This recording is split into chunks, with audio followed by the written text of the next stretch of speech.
Salut à tous, épisode 4 avec les Sacramento Kings, cette équipe qui fait partie de mon My League là, hein, donc à 5 équipes, vous l'avez compris, et qui a besoin d'une saison pour grandir encore. Je crois pas que ce soit vraiment la saison là 2020-2021 sur laquelle il faille s'attendre à des miracles, quoique on sait jamais. On avait déjà connu le miracle à l'été qui avait précédé avec un deuxième pick au lieu du 13e initialement prévu avant la loterie. Donc après tout, les miracles parfois n'arrivent jamais seuls. On en avait profité pour prendre James Wiseman, ce freshman dont on parle et qui avait un peu défrayé la chronique assez récemment. J'avais aussi à l'été signé, prolongé pour être précis, Buddy Hield, parce que ma partie avait commencé avant que Buddy Hield ne prolonge effectivement son contrat, en fait, parce qu'IRL il l'a prolongé juste avant la saison. Corey Joseph en backup, meneur, bon, ok, un petit point sur l'effectif. C'est vrai que derrière De'Aaron Fox, c'est quand même un peu léger. Buddy Hield, Bogdanovic pour du shoot, du scoring, de la création même pour Bogdan. Donc bref, un poste 2 pas inintéressant du tout. Ariza sur le déclin, Jeffries loin d'être développé. C'est Justin James quelque part qui m'attire beaucoup l'œil là. C'est un 3&D qui peut s'avérer loin d'être dégueulasse, faudra voir.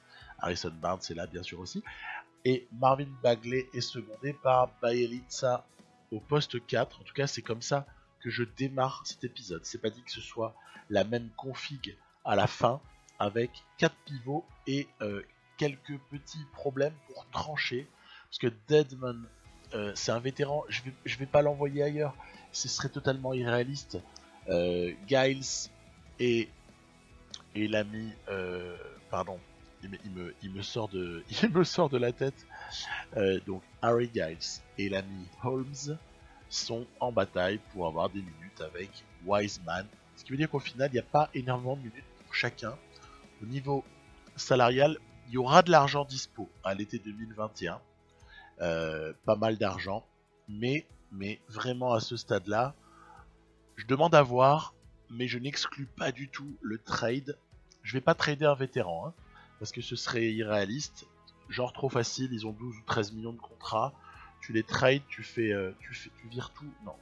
On a des options à l'été 2021, c'est trop facile. On a des options à 2021, donc les mecs on les garde jusqu'à l'été. Si on trade, ce sera autrement. Et puis si ça se passe très mal, on a notre choix de draft. Il n'y a même pas de restriction ni rien, donc tout va pour le mieux. Allez, les Kings donc en sont à ce début de saison. On est début novembre, hein, vous le voyez. En tout cas, on approche la mi-novembre avec un bilan pas honteux, mais pas non plus. Bon, voilà, il faut voir. De toute façon, tout ça va se décanter avec le temps. C'est un bilan un petit peu moyen là en ce début de saison. On croise certaines équipes qui sont un petit peu plus fortes, hein, faut être honnête, hein, un petit peu plus fortes. Ça n'empêche pas quand même de prendre par exemple la victoire face aux Warriors, qui est quand même relativement surprenant, hein, faut quand même se l'avouer. Les Knicks dans la conférence Est, mais je vous l'ai déjà montré, marchent très bien. Ils nous tapent de très peu. Ok, en simcast. Allez, on continue. 6 et 6. Il n'y a rien de scandaleux pour notre équipe d'être à 6 victoires, 6 défaites. Mais on aimerait bien voir un peu comment ça se décompose, comment ça se passe. On a des scoreurs. Je classe toujours les joueurs par minute jouée, hein, d'accord. Et donc c'est comme ça qu'on voit, voilà, un Fox à 20 points, Bagley presque à 19. On voit que derrière ça contribue de manière assez répartie, hein. On a Harrison Barnes notamment, qui, vous allez le voir au fil de la saison, n'est pas du tout inintéressant. Harrison Barnes, c'est ce type dont on a beaucoup décrié le contrat quand il était à Dallas. On présentait ça comme un boulet pour les Mavs. Après, il y a eu ce trade à Sacramento en fin d'année dernière, en tout cas avant le. Enfin voilà, ils l'ont tradé avant la deadline, voilà. Et c'est vrai que pour moi, Harrison Barnes mérite du crédit. C'est pas un mauvais joueur. Début d'épisode, vous voyez, on est à 17ème offensive rating. 6e defensive rating, donc déjà il y a une identité qui est plaisante, surtout sur Touquet, parce qu'on sait que sur Touquet on a intérêt plutôt à avoir une équipe qui n'est pas, on va dire, trop porte ouverte en défense, sinon en simulation on le paye très cher, et même d'ailleurs dans le jeu, quand on prend la manette. Voilà, donc je répartis les minutes d'une manière qui est la suivante. Holmes va avoir l'honneur de starter. En échange, il joue pas beaucoup. Et puis Giles va avoir quelques-unes de ses minutes au poste 4, sachant que quand même je vais réserver pas mal de temps de jeu à Wiseman à ce stade-là. Et puis on a aussi Bagley pour lequel il faut beaucoup de minutes. Alors on a un championnat qui est un petit peu notre championnat à nous, c'est avec des équipes comme Phoenix, avec des équipes comme le Thunder, peut-être avec les Timberwolves, faut voir. Il y a voilà, toutes ces équipes qui sont peut-être les Spurs également, des équipes qui dans la partie sont borderline playoffs, en tout cas qui pourraient éventuellement espérer les playoffs. Et puis c'est avec cela qu'on se bat. Les Lakers, faut quand même pas non plus imaginer Lakers, Clippers, Rockets, à un degré moindre le Jazz, parce qu'en fait le Jazz, je sais pas ce qu'ils ont, mais ils sont un petit peu mal évalués par le jeu, en tout cas dans cette partie. Le Jazz n'est pas à la hauteur de ce qu'on peut connaître de lui. On pourrait aussi dire ça par rapport aux Dallas Mavericks, qui sont aussi l'ombre de ce qu'on connaît. Donc, ok, c'est comme ça, on est dans le money time, là, très clairement, de ce match contre les Suns. On arrive à arracher des stops défensifs, même si là c'est plus lié à la maladresse de Booker qu'à une défense qui n'est pas non plus exceptionnelle. Allez, voilà, on va travailler Saric au poste, c'est un peu laborieux, faut quand même être honnête. Je vais pas prétendre que c'est très très joli, mais voilà, au moins on arrache ce match, et c'était à peu près tout ce qui comptait, de l'arracher comme ça sur la fin avec des petites actions, notamment où on donne la balle à Bagley, profil de mismatch comme à l'instant sur Rubio. Ah, attention, il s'accroche, J'ai peut-être parlé un peu trop vite en parlant de victoire, parce que regardez, ce shoot manqué de Buddy Hield peut s'avérer important, surtout si les Suns avaient la bonne idée pour eux de... Waouh, ils l'ont fait. Incroyable égalisation des Suns. On a le ballon de la gagne. Je tente un shoot avec Fox. Voilà là, le in and out. Énorme in and out. On va donc se retrouver en prolongation dès le premier match que je vous propose. Donc, ok, acceptons-le. Bala Holmes, très joli ici Fox qui a l'intelligence de ressortir derrière la ligne à 3 points. Du coup, Holmes peut le servir. Fox est aussi assez précieux dans tout ce qui est pick and roll. Là, j'ai ressorti la balle pour Holmes.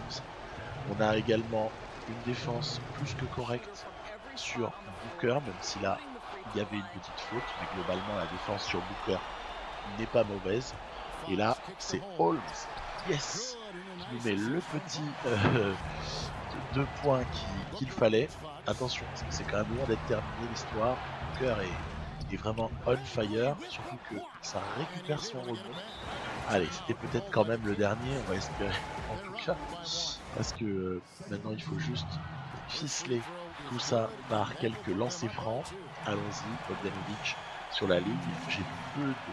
J'ai peu de meilleures solutions que Bogdanovic sur la ligne des lancers. Enfin, pas non plus exagéré, c'est un de nos meilleurs tireurs. Attention, Oubre, oh là là, ça a failli encore repartir en prolongation.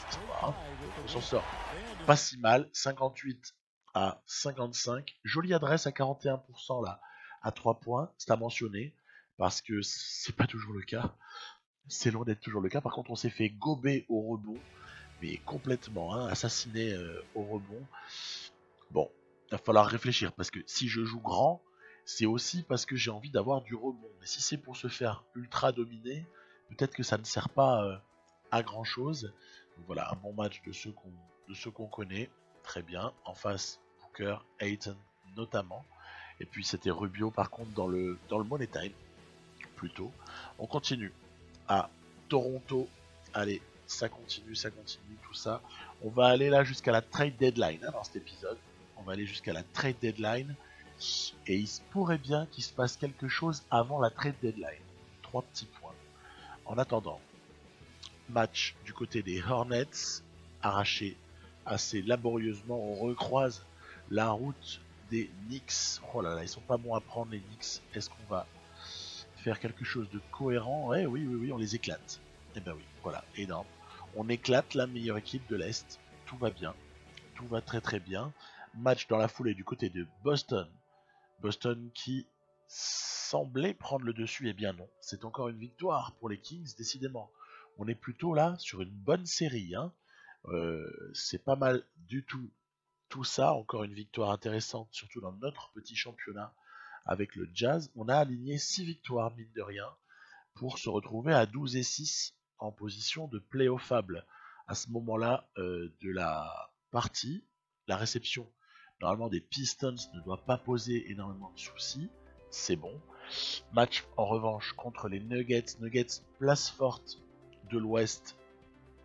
Je pense que vous le savez aussi bien que moi. Place forte, eh bien on les tape. Énorme. C'est incroyable.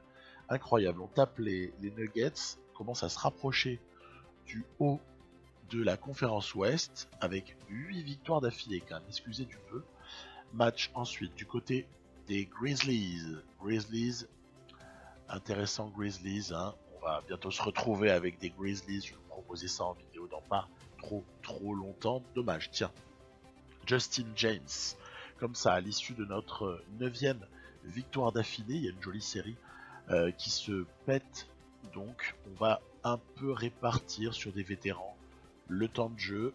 Allez, il reviendra Justin James, je crois en lui.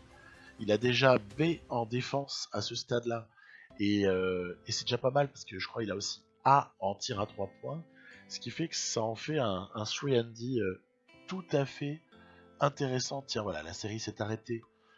Oui, à cause de Houston. C'est un peu normal aussi. Houston, c'est plus fort que nous. Il y a aussi une belle déculottée du côté de Dallas. Dans la foulée, on passe ensuite à la réception des Brooklyn Nets. Eh ben, ça se passe pas forcément très bien non plus. Les Clippers à présent, Clippers qui sont plutôt en tête de l'Ouest, en tout cas ils sont top 3 très clairement. Donc c'est intéressant à aller jouer. Hein. On est voilà un peu, on n'est pas très loin au final, on est qu'à 3 matchs hein, des Clippers. Équipe toujours intéressante à tester. Luke Walton n'a toujours pas, notre coach n'a toujours pas un bilan en carrière équilibré, mais on peut souhaiter que environ dans 1 ou 2 années ce soit le cas pour lui. Donc Luke Walton il est à 150 et 200 hein, je crois, il est bien déficitaire, il va falloir équilibrer tout ça, ça prendra du temps. Buddy Hield qui dégaine, en même temps c'était Landry Shamet, donc la contestation n'était pas phénoménale. Derrière, hop, le petit écran qui permet de libérer le shooter, très bien. Kawhi qui vient à la Kawhi, on a l'habitude de ça, il nous régale. Il vient dunker rageusement dans la défense, égalisation, allez on tient la bonne nouvelle, c'est qu'on tient la bataille, il est énorme ce panier. Il est énorme. On tient le choc en fait hein, face à cette équipe, même si je suis de dire ça pour qu'il y ait un moment un peu délicat. Terrence Mann qui n'est pas bien défendu. Vous voyez sur la défense externe, on voit quand même que c'est moins évident à tenir. L'attaque adverse est en tout cas moins évidente à tenir que avec d'autres équipes, de ce que j'ai déjà pu vous montrer. Alors certes, il y a des équipes avec lesquelles je joue, là je pense au Spurs ou Miami Heat par exemple, avec lesquelles c'est sûr que m'étonne que la défense de ces équipes-là soit meilleure. On est dans une partie qui est plus avancée, on a des joueurs de meilleure qualité, bref, ok, d'accord. Mais globalement, même si là on voit qu'on arrive à recoller, hein, ce qui est quand même toujours intéressant, globalement, ouais, notre gros souci in-game, donc quand je prends la manette, en simul ça va encore. En simul ça va, mais la grosse difficulté in-game, c'est bien évidemment la défense. Donc, tiens, joli contre-attaque ici de De'Aaron Fox. On est à une quarantaine de points marqués en 3 quarts temps, ce qui est toujours parlant, hein, ça veut dire Pas de grosses défenses, en tout cas bonne réussite. Au shoot, encore une fois le 2+1 pour De'Aaron Fox. Allez, shoot en sortie d'écran pour Buddy Hield qui nous donne un petit peu d'air en ce début de 4e quart-temps. Encore une fois Buddy Hield qui dégaine, il shoot vite, hein. Il a un geste qui est très rapide, ce qui permet quand même de pouvoir échapper à la contestation adverse. C'est assez précieux quand même. La très jolie cross de Hield qui a échappé à son défenseur et qui met le 2 points avec la faute. Et c'était pas mal, hein, ça aussi à l'intérieur. Bagley, il a des moves, hein, le garçon. Hein. Il a des moves, et si Wiseman se met également à shooter exter, vous voyez un 13-4 dans les 2 dernières minutes 30 de cette partie. À ce stade-là, si on mettait ce shoot, ça réglerait les choses. Voilà, c'est réglé. 57-49, match d'attaque. Même si les Clippers n'ont pas été trop adroits à 3 points, pour le reste, ils l'ont quand même été relativement. Donc c'est un bon match, honnêtement, un bon match. Après, c'est vrai qu'avec les Clippers, vous savez, il y a toujours ce truc de profiter de la faiblesse défensive de Lou Williams quand il est sur le terrain. D'ailleurs, Lou Williams n'a pas été transcendant sur ce match, le pauvre, il fait 0 points. Mal évalué, hein, par le jeu, je trouve. Et il paye son manque de qualité défensive et peut-être même aussi un certain manque de qualité athlétique. C'est pas très juste parce qu'en fait c'est un super joueur, Lou Will, mais bon, voilà. Retour de Justin James, ok, continue à se développer le garçon. On est content de le reprendre parce que Ariza, même s'il va retrouver les 75 d'overall environ, Ariza là au fil de ce début de saison, donc 95, moi je trouve que c'est un joueur de rotation, un joueur de banc qui est assez honnête, hein, à 75, je suis pas en train de flipper quand je le fais jouer, mais bon, voilà, j'ai envie de développer quelque part, peu importe, hein, l'issue de cette saison. Évidemment qu'on va toujours essayer de gagner, d'avoir le meilleur classement possible, mais je pense pas réellement que ce soit l'objectif de terminer top 3 par exemple, ou se mettre des drôles d'objectifs en tête. Je propose une année supplémentaire à Bjelica, qui pour moi est un joueur précieux en fait, hein, dans cette équipe. Je l'aime bien, je sais qu'il ne casse pas non plus des briques, mais bon, quand même, je l'aime bien, moi, stretch four, comme ça, j'apprécie pas mal. Défaite contre Minnesota le 31 décembre. Allez, on va changer d'année, mais d'abord, un petit bilan. On est top 4 quand même, hein. C'est étrange, hein. Très serré avec les Warriors et les Rockets juste derrière, hein. Donc il n'y a pas non plus matière à s'enflammer. Dans la foulée, réception des Phoenix Suns, et c'est plutôt maîtrisé, tout ça. Le Jazz, encore, on est toujours face à nos opposants habituels, ceux qui peuvent nous priver d'une place en playoff, de victoire du Jazz. Après, aïe, réception des Lakers. Ça, c'est le type de truc qu'on peut craindre, parce que les Lakers, ils sont très forts. Bah tiens, voilà. En simulation, on les tape, quoi. C'est énorme. LeBron et AD n'ont pas fait grand chose. Je suis très surpris par cette victoire. Ils montrent toujours quand même les limites de la simulation. C'est dommage en fait qu'il n'y ait pas un petit peu plus de logique dans la simulation sur ce jeu. Ce serait en tout cas souhaitable. Tiens, c'est dommage, il y a James qui s'est de nouveau fait un petit peu mal. Donc bon, voilà, on a la solution, hein. On l'a déjà fait une fois précédemment, il y a quelques minutes. Dans la foulée, victoire contre les Spurs, on est début janvier. On va recevoir les Clippers qui ont un très bon bilan. Vous avez vu, ils sont à 29-9, hein. Ce qui est ce qui est vraiment pas mal du tout. On les bat à ma grande surprise. En fait, cette équipe des Kings en simulation, elle est super forte. Manette en main, elle est pas dégueu non plus, mais elle est pas aussi forte, hein, selon moi. Donc bon, ok, toujours la lutte à 5 équipes environ pour être top 4, donc pour avoir l'avantage du terrain en playoff. J'ai toujours du mal à trancher à ce stade-là. Je pense que ça finira par un trade, hein, cette histoire-là. Mais j'aurais beaucoup aimé, moi, pouvoir jouer un peu plus petit. C'est-à-dire décaler Bagley en 5 et décaler Barnes en 4. Sauf qu'avec ce roster actuel, j'ai pas les moyens de faire ça. Après, il va me manquer des postes extérieurs, il va me manquer des minutes. Et du coup, bon, on sait en tout cas quelle est la direction qu'il faut prendre au cas où on ferait un trade. J'ai envie de me tester face à, non pas face aux Gogo Dancers, Wiseman 4ème hein, du classement des rookies. J'ai envie de me tester face aux Bulls, qui sont une équipe référence de la partie, puisque elle est très bonne en défense, elle est comme ça assez surprenante. Bon bref, voilà, vous le savez, hein. Il s'est passé 2-3 trucs avec les Bulls dans cette partie. Et donc, évidemment, je joue avec les Kings, hein, puisque on reçoit donc, toujours l'équipe qui reçoit. Joli début de match de Chicago avant qu'on ait quelques opportunités comme ça en contre-attaque de venir piquer. Voilà, il faut toujours profiter en fait de la mobilité de Marvin Bagley qui en général, il est tellement rapide en fait, il est tellement athlétique Bagley, que il est toujours avant son vis-à-vis en contre-attaque. Donc, ce qu'on appelle les trailers, hein, les Américains appellent ça comme ça, les trailers, c'est quand vous avez le pivot qui vient comme ça se présenter. Alors là, c'était pas un trailer, c'était une contre-attaque, hein, mais juste avant, voilà, c'était le pivot qui est en train de remonter le terrain. En gros, il se présente et bam, dans la foulée, on le serre et il va au cercle, il shoot, etc. Donc, c'est pour ça qu'en fait, j'ai toujours cette idée qui trotte dans la tête. Vous avez vu De'Aaron Fox, il est pas loin pour le All-Star Game, c'est dommage. Les arrières, je sais plus si en prennent 5, hein, je crois 5 ou 6. En tout cas, il est 7ème, ce qui est pas non plus dégueu. Hein. Et ben voilà, on n'est pas loin. Peut-être l'année prochaine pour De'Aaron Fox au All-Star Game, ce serait rigolo hein, d'avoir Fox qui serait All-Star. En tout cas, j'aimerais bien, ça me ferait bien plaisir.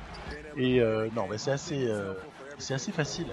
En vérité, ce match, pourquoi? Pour une bonne raison, c'est que la raquette des Kings a relativement piétiné celle des Bulls.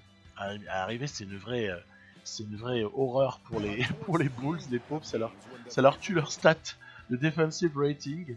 Mais alors par contre, ça vient pas non plus leur améliorer le offensive rating. C'est dégueulasse pour les Bulls. Pardon, pour les Bulls, bien sûr. Donc les Kings s'imposent très largement dans ce match et voilà, que dire que dire de plus, archi-domination, c'était donc pas un test du tout et puis au final on repart avec aucune certitude. Il va falloir affronter des équipes un peu plus fortes pour en savoir davantage sur ces Kings. Donc ouais, Ariza dans une bonne période, là je donne du temps de jeu quand même parce qu'il a le petit plus 1, vous savez, de quand le joueur est plutôt dans une bonne période. Il a, dans la rotation, on voit qu'il est un peu on fire en ce moment, entre guillemets. Bah, il est de ça aussi. Donc on en profite, 27 et 13. C'est l'occasion de se tester. Je l'aurais volontiers fait face aux Rockets, mais James Harden était blessé. Du coup, je trouve ça moins fun d'affronter les Rockets sans James Harden. Du coup, j'ai simulé. D'ailleurs, on a gagné assez facilement. Blessure de Barnes, alors on n'a pas trop de problème à pallier la blessure de Barnes puisqu'on a Reza James, donc ça va encore cette histoire. On va du côté ensuite de OKC qui nous laisse gagner en prolongation, enfin façon de parler, en tout cas on va chercher ce match. Fox 41 points, énorme. Fox il a envie de faire une folle remontée au classement du All-Star Game, mais à mon avis ce sera trop tard. Ensuite, match du côté de Miami, victoire, décidément les victoires s'enchaînent, hein. Le bilan est excellent, hein. On est à 30 victoires pour 13 défaites, ce qui est juste exceptionnel. Tiens, il suffit de dire ça pour aller se faire taper du côté de Cleveland. 30 et 14, honnêtement, on pense aux playoffs. Hein. On pense aux playoffs et comme je vous l'ai écrit, je n'ose pas modifier la rotation. J'ose pas du tout parce que je me dis, pourquoi modifier un truc qui fonctionne ? C'est pas bon ça. Faut pas modifier quelque chose qui fonctionne. Faut continuer comme ça. Donc bon, je continue jusqu'au moment où éventuellement je verrai quelque chose qui me déplaît. On est donc au 1er février, la trade deadline est dans pas longtemps du tout, une dizaine de jours. Et retour de Harrison Barnes. Allez, il va bientôt se passer quelque chose normalement. Réception de Portland. Ok, ça, normalement, on doit prendre. Oui, on le prend. Et ça enchaîne derrière avec un match du côté des Lakers que je vais jouer parce que j'ai envie, encore une fois, de continuer à tester cette équipe. J'ai pas encore toutes les réponses à toutes mes questions. Et là, je pense qu'on va en avoir 2 ou 3 des réponses. Donc la question principale, déjà, c'est est-ce que notre système avec quand même beaucoup de pivots, beaucoup d'intérieurs en tout cas, pour être franc, est-ce que ce système-là, il est viable? Regardez ce joli step back de LeBron, voilà, magnifique. Est-ce qu'il est viable? Oui, pauvre Harrison Barnes qui se coltine LeBron James, c'est quand même pas très cool. Est-ce que c'est viable face aux Lakers qui justement jouent grand? C'est ça qui est intéressant. Ils jouent très grand parce qu'en fait, dès lors que vous avez Anthony Davis et Kyle Kuzma qui sortent, il y a une rotation entre Howard, Cousins et Javel McGee. Donc c'est quand même pas mal l'histoire. Ça fait pas mal de centimètres. Et moi je me demande un petit peu comment est-ce qu'on peut tenir face à ça. Alors je suis un peu sur la corde raide. Je m'accroche et c'est Buddy Hield et Bogdanovic notamment qui maintiennent comme ça à une distance, on va dire, raisonnable des Lakers, mais ça menace d'exploser à tout moment. Alors voilà, encore une fois, Buddy Hield qui nous sauve, mais on sent qu'on n'est pas loin de se faire complètement éclater. Là, c'est Harrison Barnes en sortie d'écran qui nous permet aussi de recoller, mais la réussite à 3 points, malheureusement, dans le jeu, elle est codée. Vous pouvez pas avoir une réussite permanente, même si vous avez les shoots ouverts comme Kyle Kuzma sur une action qui m'a gonflé. Regardez, prise à 2 sur Davis, pourquoi pas. Et regardez, c'est Joseph. Qu'est-ce que Joseph a foutu sur Caruso à partir du moment où la prise à 2 a été lâchée? Il doit tout de suite sortir sur Kuzma, il le fait pas. On s'est fait aligner. Donc voilà, moment difficile que ce match face aux Lakers où de plus en plus on prend l'eau. Voilà, allez, malheureusement les stops défensifs là que vous voyez ici, qui sont un peu heureux d'ailleurs, ne suffiront pas forcément, surtout que là il y a un panier hyper important raté par Hield, c'était pas facile, et on peut pas réellement lui en vouloir, mais je suis sur la contre-attaque en moins 8, alors qu'on allait revenir à moins 4 potentiellement, ça fait très très mal ce genre de panier. Encore un petit airball, ça fait 2 de De'Aaron Fox dans ce match. LeBron James, qui je vous l'ai montré exprès, va provoquer les fautes. Lui et Anthony Davis sont allés un nombre incalculable de fois sur la ligne pour des lancers francs qui sont évidemment pour eux chose facile. Et puis après il y a le diable qui sort de sa boîte, c'est Caruso. Caruso, en la blessure de Quinn Cook, joue tout le match, c'est énorme. Et donc 48 minutes, on est d'accord. Et il était super fort. Il m'a fait mal. Je vous fais pas un dessin là, bam, tiens, prends-toi ça. Ça c'est pour le moral. Donc 46-58, on s'est fait ouvrir, notamment au niveau de l'adresse laissée aux Lakers. Ils ont quand même shooté à 56%, ce qui est quand même monstrueux. Shooter à 56%, ça arrive pas. Bon, voilà. Donc grosse douleur. Et puis pas mal de frustration. Parce que je comprenais vraiment pas ce qui était en train de m'arriver, même si... honnêtement, je peux même pas dire qu'en plus on ait fait un mauvais match. C'est même pas ça. C'est juste que on n'avait pas assez de talent, c'est tout. Pas assez de talent. Et peut-être le moment de changer quelque chose. Alors, c'est pas que ce match face aux Lakers, c'est que ça fait longtemps que j'y pense. J'en ai parlé en début d'épisode. Longtemps que j'y pense. Changer quand même ce système où on a trop d'intérieur. Et je crois qu'il y a bien un moment, au bout d'une année et demie de partie My League, au bout d'une année et demie, il faut quand même se résoudre à l'évidence. Non, on va pas garder tous ces pivots. Et comme j'ai 2 expirants, c'est Giles et Holmes qui arrivent en fin de contrat, donc c'est le moment ou jamais pour les échanger. Sinon après il va falloir les re-signer et c'est plus la même affaire. Parce que si je les re-signe, c'est pas pour les trader dans la foulée, en tout cas a priori. Donc voilà, qui est-ce qu'on fait sortir de ce roster? Pas Wiseman d'une part, pas Dedmon d'autre part, puisque Dedmon pour moi c'est comme Joseph et Ariza, on va au bout du contrat, on ne s'arrange pas avec la faiblesse de l'IA qui nous proposerait quelque chose, hein, forcément, pour Deadman. Je ne veux pas en profiter. Je vais donc essayer d'aller sur quelque chose qui me paraît réaliste. Réaliste de mettre quoi? De mettre Giles et Holmes dans un trade. De même y inclure notre premier tour 2021, puisque ce ne sera pas un choix énorme, a priori. Et en face, je trouve une offre qui me plaît. J'ai longtemps cherché, hein. Là, je vous le propose en produit fini, avec montage et compagnie. Mais j'ai cherché assez longtemps. Ce qui m'irait bien, c'est de récupérer Dante DiVincenzo et Oji Anunoby dans un trade triangulaire où les Raptors récupéreraient Biyombo et où, du coup, les Bucks prennent un tour de draft en plus des 2 pivots.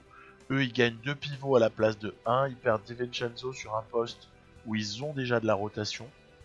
Et regardez, il n'y a que Brook Lopez aussi, si on accepte Biyombo. Donc ça me semble pas délirant, en fait, de les envoyer les deux.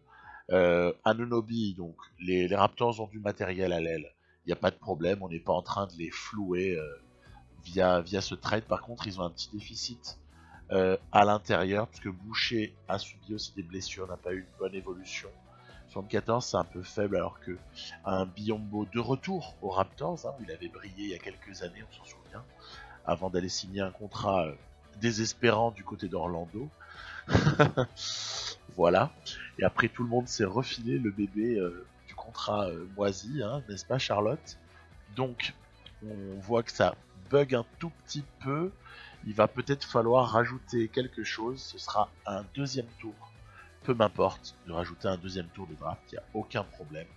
Je récupère 2 jeunes qui sont assez intéressants et qui surtout vont me permettre de rentrer dans un nouveau basket, hein, dans une nouvelle manière de jouer, dans une nouvelle rotation avancée, puisque on va ainsi pouvoir jouer un peu plus de small ball.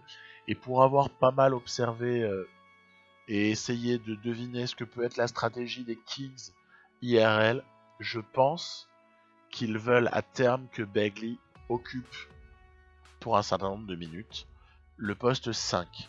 À partir de là, je préfère surcharger en poste extérieur et alléger à l'intérieur, puisque déjà là dans ma future rotation, Bagley sera pas mal en 5. Wiseman, on a quand même chopé un top rookie, donc Wiseman il faut l'exploiter. Et du coup Deadman restera en réserve. Hein, je vais mettre Wiseman donc dans le 5. Le 5 majeur, à part Wiseman, ne change pas. C'est quand même logique de ne pas changer ce 5 là. Et en sortie de banc, on va se retrouver avec Bjelica, avec Anunoby, avec DiVincenzo au poste de meneur. Hein, j'aime bien utiliser DiVincenzo en meneur. Et Bogdanovic, et évidemment, et Justin James, que je trouve précieux et que j'ai envie de continuer à développer. Donc voilà le projet. Encore une fois, si cette année on était amené à descendre au classement et même on sort des playoffs, je m'en fiche en fait. Je m'en fiche éperdument parce que je suis sûr qu'avec cette équipe là, l'année qui suit déjà il y aura une amélioration, il y aura beaucoup de gens qui auront progressé et je pense que le temps il joue pour ces Kings en fait. Donc on n'est pas dans le gagner maintenant, hein, comme certaines équipes on voit en NBA. Hein, là, j'ai juste l'entraînement en même temps des nouveaux arrivants, hein, puisqu'il faut essayer de leur développer, pour moi, un peu de polyvalence. Et donc voilà, on n'est pas dans le win now comme peuvent l'être les Sixers, dans ce qu'on connaît, ou Houston, etc., etc. Nous, on est plutôt dans le moyen terme là. Maintenant qu'on a une jolie base d'équipe. Du coup, maintenant, faut voir un peu ce que donne le truc, quoi. Faut voir ce que ça donne. Voilà, j'ai réparti un peu de mentorat, mais j'ai pas vraiment de... Vous voyez, il n'y a pas de grosses améliorations qui vont être fournies, mais c'est un peu pour le fun, en fait, parce que je trouve que c'est kiffant, le mentorat, super sympa, hein, dans le jeu. Donc, on va aller tester tout ça, bien évidemment, contre les Warriors, manette en main, histoire de regarder un petit peu tout ce que ça peut donner. Et puis ça tombe bien, puisque les Warriors ont une équipe qui est plus cohérente pour moi depuis le trade que je vous ai montré dans l'épisode 2 des Timberwolves. depuis ce trade, les Warriors ont à l'aile Robert Covington et en sortie de banc, ils ont le jeune Nico Mannion qui est un prospect assez sympa et meneur donc, et également Al Farouk Aminu qu'on leur a aussi refilé dans le trade pour équilibrer les salaires. Enfin, je dis on, c'était les Timberwolves donc en l'occurrence. Allez, on va voir ce que Fox est capable de faire en défense sur Steph Curry. On va voir si Barnes est capable de limiter au moins un petit peu Klay Thompson. On va voir, puisque déjà l'exécution elle est pas trop mauvaise en début de match. Le premier quart-temps, vous allez voir, c'est un premier quart-temps qui est relativement offensif. Oui, on est à 13-13 puis même 15-13 d'ailleurs. Pour les Warriors, c'est beaucoup 15-13. Ça va pas être comme ça tout le match. Il y aura beaucoup moins d'adresses par la suite. Le petit rouquin, c'est Nico Mannion. Et voilà, ici en l'occurrence, c'est Ojeley qui complète aussi le banc des Warriors, qui vient comme ça conclure. On n'est pas forcément dans un bon moment de match. C'est un peu délicat, mais allez, faut avoir confiance. Aminu nous fait un petit chantier à lui tout seul. C'est pas grave, on est prêt à l'accepter. C'est un bon joueur de toute façon, Alpha Aminu. Et puis en plus ici, ah ça fait plaisir, ça électrise le match. Le vol de ballon de DiVincenzo sur Steph Curry, derrière un stop défensif arraché parce qu'une bonne défense a provoqué un shoot un peu forcé avant les 24 secondes de Covington et la contre-attaque sur le trailer de Wiseman. Derrière encore une interception un petit peu tard pour Fox. On sert rapidement Bogdanovic pour la conclusion. Voilà. Ça c'est le basket que j'ai envie de voir avec ces Kings, un basket plus rapide. Où ça explose peut-être un peu plus facilement en contre-attaque. Regardez, même le Wiseman là est rapide. Anunoby ici qui vient comme ça conclure la contre-attaque. Voilà, on a plus d'explosivité, on joue un peu plus petit, mais ça n'empêche pas de défendre très correctement. Et DiVincenzo est tout sauf un mauvais défenseur. En fait, c'est un très très bon joueur. Regardez la petite contre-attaque, il va dans le corner, intelligence de jeu, bam, tac, précision. Bref, on se détache, encore une fois à la fin des 24, shoot forcé, contre-attaque et le alley-oop pour l'ami Harrison Barnes qui est véritablement l'homme de ce match pour moi. Très clairement, il a été juste très très bon. D'ailleurs, il a aussi fait beaucoup de mal à Klay Thompson, qu'il a un peu embêté comme ça, alors que c'est un peu le défenseur de l'ultime, quoi. Mais il a été correct.